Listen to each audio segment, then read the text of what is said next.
Buenas noches, encantadísimo de compartir con ustedes esta entrega de Toda la Verdad a través de Luna TV, Canal 53. Yo soy Tony Rodríguez, orgullosamente formando parte de esta familia. Se ha parodiado mucho el apellido del señor Raúl Girón, mayor del ejército, que esta semana en la audiencia de medida de coerción contra los imputados por el caso Operación Coral ha hecho unas aseveraciones, ha dibujado un panorama que algunos sospechaban, pero que nadie había dicho con pelos y señales. O sea, que hay mafias dentro de los cuerpos militares que son capaces de pillarse hasta ellos mismos. Porque de lo que se trata aquí es de robarle el sueldo a los propios guardias, de robarle el sueldo a los miembros del CESTUR. ¿A cambio de qué? A cambio de especialismo, como decía, y es el término que se utiliza en los corrillos militares, especialismos.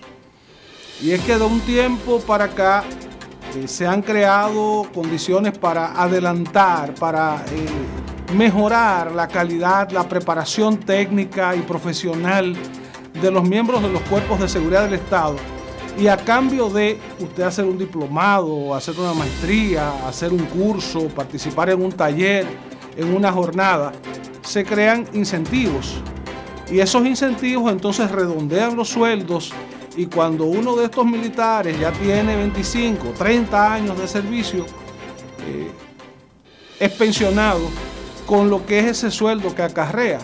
Por eso el señor Girón decía: yo me puedo retirar con 350,000 pesos, igualito que lo haría el presidente de la República. Porque con todos los especialismos que yo mismo me he firmado, oigan bien, ¿de qué estamos hablando? De una mafia a lo interno del Estado, de lo que prácticamente la justicia ni se sospechaba. Porque aquí siempre hemos creído que los corruptos son los políticos. Y probablemente los políticos son niños de teta delante de los corruptos de marca mayor, que son los empresarios, que son los militares, que son los eclesiásticos, ciertos intelectuales, porque aquí hay gente que hace gran negocio con la educación y con la cultura, y por supuesto los sindicalistas, los transportistas y un paquete de gente que vive de los más pendejos. Y no vamos a decir que eso es un acto exclusivo de la sociedad dominicana, porque no lo es. Esa corrupción de los sindicatos, por ejemplo, se da en Estados Unidos, se da en Europa, donde en las luchas que se ocurren, matan a personas, cierran calles, tumban gobiernos, cancelan funcionarios, porque de lo que se trata es de luchas de poder. Entonces los militares, aquí hace rato que no estamos en una guerra. La última guerra fue la de abril del 65, que fue una guerra fratricida, porque se trata de una guerra civil entre dominicanos y dominicanos. Después vino la incursión del ejército, de la parte militar de Estados Unidos, y la cosa cambió de color. Pero una guerra es una guerra. La tuvimos en dos ocasiones con Estados Unidos, en el 1916, que fue aquella primera incursión. Hay que ver la hazaña del general Carlos Daniel, que allá en la Barranquita, por los lados de Mao, le hizo frente al ejército invasor. Y así, poquito más atrás, tuvimos las rencillas de los grupos que se disputaban el poder en el medio siglo de la Restauración, y la misma guerra de la Restauración y la guerra de la Independencia. Después, nuestro ejército, nuestros cuerpos armados no han tenido guerra. Que se han ocupado de la seguridad de la frontera, sí, pero han hecho gran negocio con la frontera. Se han ocupado de la seguridad del mar, sí, pero se han hecho grandes negocios hasta con los viajes ilegales, con el trasiego de drogas, con el trasiego de todo tipo de personas y de cargas. Pero que también el aire ha sido permeado. Aquí nos han permeado hasta en el submar, los submarinos y esas cosas. Entonces, ¿a cambio de qué? Porque tenemos una red de narcotráfico internacional que cruza por la República Dominicana. Esos grupos que siembran la droga en Sudamérica y después la trafican hacia Europa, Estados Unidos, Asia, y entonces tiene un corredor por el Caribe y la República Dominicana es un espacio ideal, y entonces de ahí va a los grandes mercados de consumidores. Pero ¿a cambio de qué pasa por aquí? A cambio de un peaje. ¿Quiénes cobran el peaje? Lo cobran los militares y los políticos. Pero también esos mismos militares cuidan el bosque. O sea, ¿cuántos están cortando pinos por ahí? ¿Y cuántos están cobrando peajes por el tráfico de madera ilegal? Esos mismos militares cobran o cuidan los peajes. Sí, los peajes de las carreteras. ¿Y ustedes creen que ahí no se dan cosas? Y cosotas también. Y así cuidan la seguridad de los políticos, cuidan las instituciones, y siempre hay algún resguardo, algún resquicio, algo que queda. Ahora, lo que vino después es que esta persona que se organizó en la carrera militar y que llegó con el zapato pichado en la miseria, bueno, pues después usted lo ve que es dueño de fincas, es dueño de negocios, es accionista de esto, de aquello, y tiene el dinero por sacos en cualquier rincón de la casa. ¿Y cómo se logró esta fortuna? Bueno, sencillamente a cambio de esa corrupción que siempre ha estado ahí y que no la creíamos, no la sospechábamos, no la comentábamos, la justicia no la tomaba en cuenta. Ahora vino que el criterio que tiene el equipo, el cuerpo que integra la Procuraduría General de la República, no está mirando privilegios, no está mirando uniformes, ni cargos, ni rangos, ni gente que intimida, que tiene todos los privilegios y los poderes.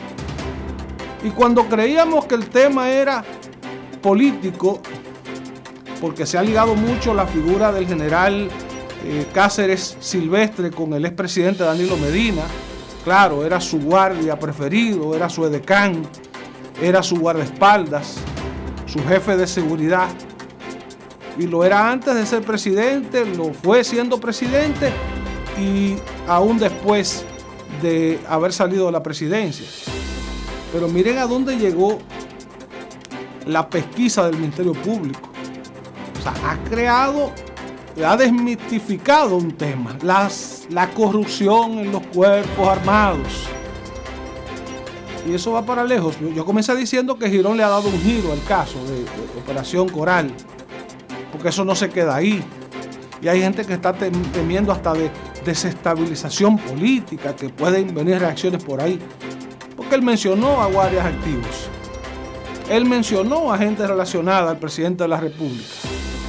Y aunque eso, secreto a voces, bueno, pues hay que investigarlo. Hay que tomarlo en cuenta. Gente que ha preservado o que ha ganado posición a nivel de mando. Y lo ha hecho por sus propios méritos o ha tenido algunos enganches. ¿Cómo es que se llega a un simple cuartel de un barrio? ¿Cómo es que se llega a un comando militar? ¿Cómo es que se llega? O sea, ¿cómo es que se encabeza una posición? Si lo que se toma en cuenta no es solo la preparación, la capacidad que usted pueda tener, los méritos que usted pueda haber acumulado, y mucho menos ahora que esos especialismos lo que dan a decir es que no hay especialistas nada, que se vendían los títulos, que se vendían y se venden los títulos en los cuerpos militares y punto. Eso fue lo que ese señor fue a decir ahí. Y hay gente que teme lo peor. Bueno, es que no habíamos tenido protección de testigos. En este país nunca se ha hablado de eso. Un testigo clave. Bueno, hay que recordar casos como el de la muerte del senador Darío Gómez. Había hasta hace poco un narcotraficante que tenía una capacidad de maniobra y cegó muchísima gente. El caso Figueroa Agosto también, que fue un caso de narcotráfico.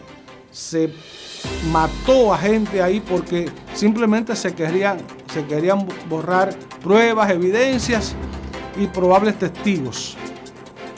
Estamos hablando al nivel del alto crimen de Estados Unidos o de sociedades capitalistas, del capitalismo salvaje, donde dinero manda, donde las corporaciones controlan, donde los sindicatos son los dueños de todo.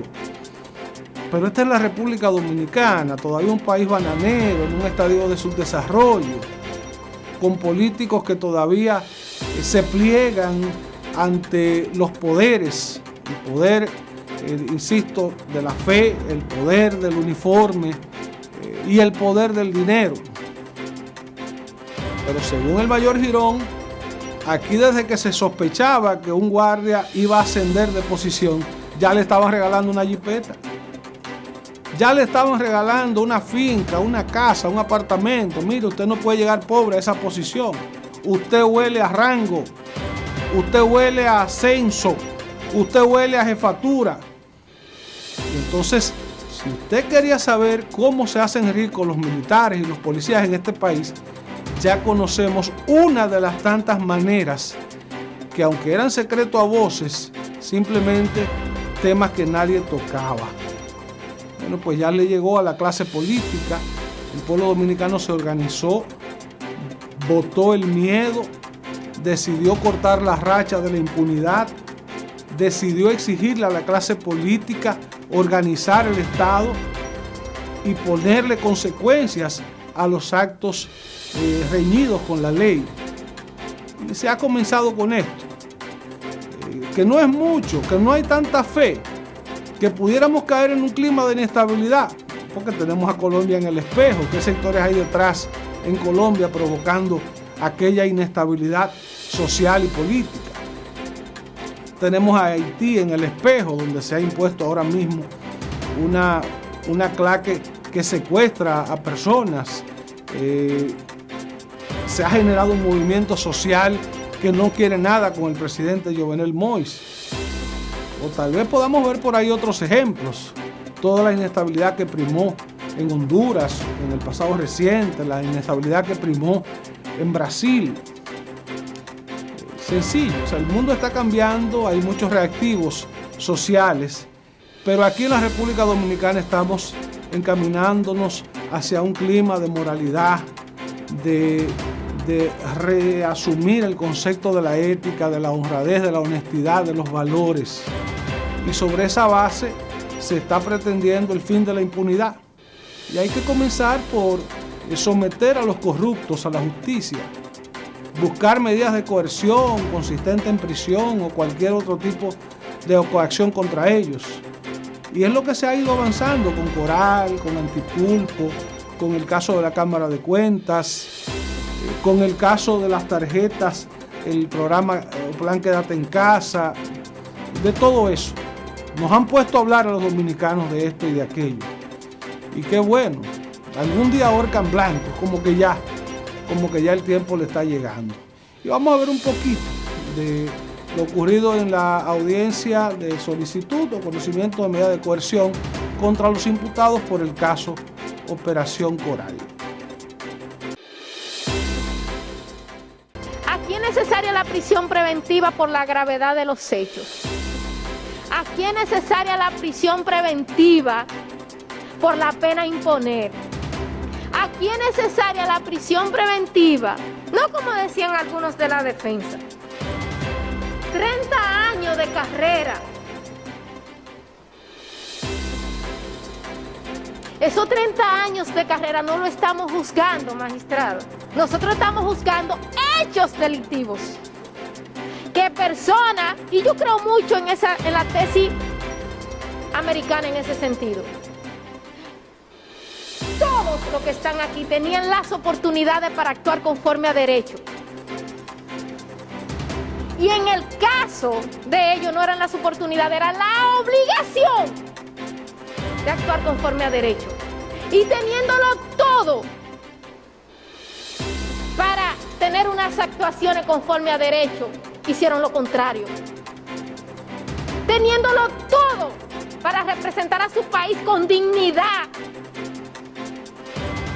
No es el Ministerio Público que ha manchado uniforme, No es el que busca justicia por las vías procesales quien mancha el uniforme. Es el que distrae los fondos de sus propios compañeros de armas quien lo ensucia. No es el Ministerio Público. No es el Ministerio Público que ensucia las iglesias. Es quien usa a Dios para robarle al pueblo. No es quien investiga.